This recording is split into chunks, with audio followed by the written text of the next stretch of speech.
Yo, what's up? This is Uncle Onak once again. Nandito tayo sa E-Boys Pansiteria and Seasonings. Yes, you hear it right. So tara and try it. Come on! Ang kulaw!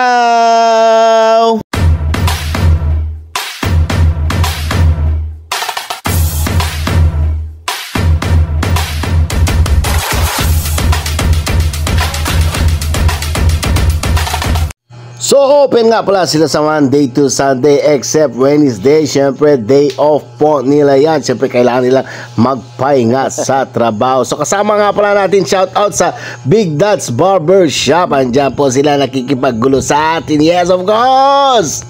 At syempre gumagawa na rin tayo ng ating sibuyas. Yes, syempre Papa TV, alam nyo na, hindi pwede wala yan. At unli po lahat yan. Unli sibuyas, unli sabaw kung gusto mo. And then ayan ang aking pansit, 100 pesos nga lang po yan at classic pansit po. So ayan na nga ang aking pansit, 100 pesos nga lang po yung classic pansit lang po ang siniserve dito sa E-Boys Pansiteria and Sizzling Plotters. Yes! So next time babalikan na natin yan at titikman natin ang sizzling nila. And syempre first bite, mga yung atay lang po tinikman ko dyan. And then ang pansit, syempre kailangan natin titikman ang kailang Mickey. Syempre ay yung ating long hair. Okay, let's go and check natin kang lasa. Yeah. Perfect. Gusto ko to kasi yung Mickey pa lang masarap na siya.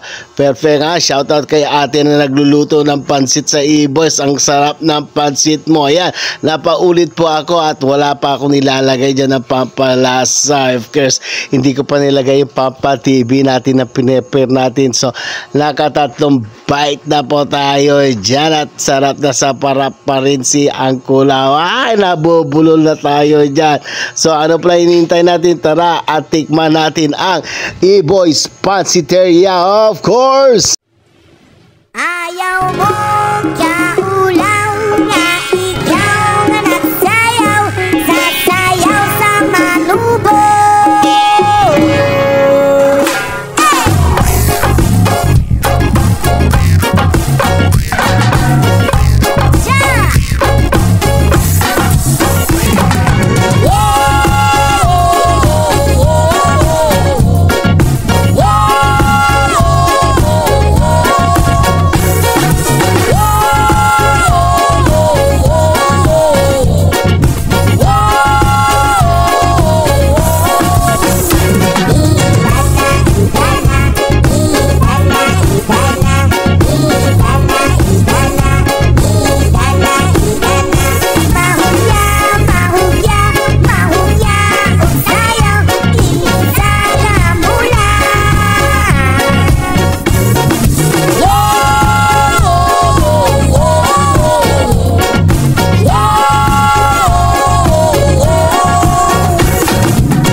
pa nga ba, syempre, please naman, pag bago pa lang dito, ha, paki-follow naman po ako and like and share my videos. Please na po. I love you, Mom.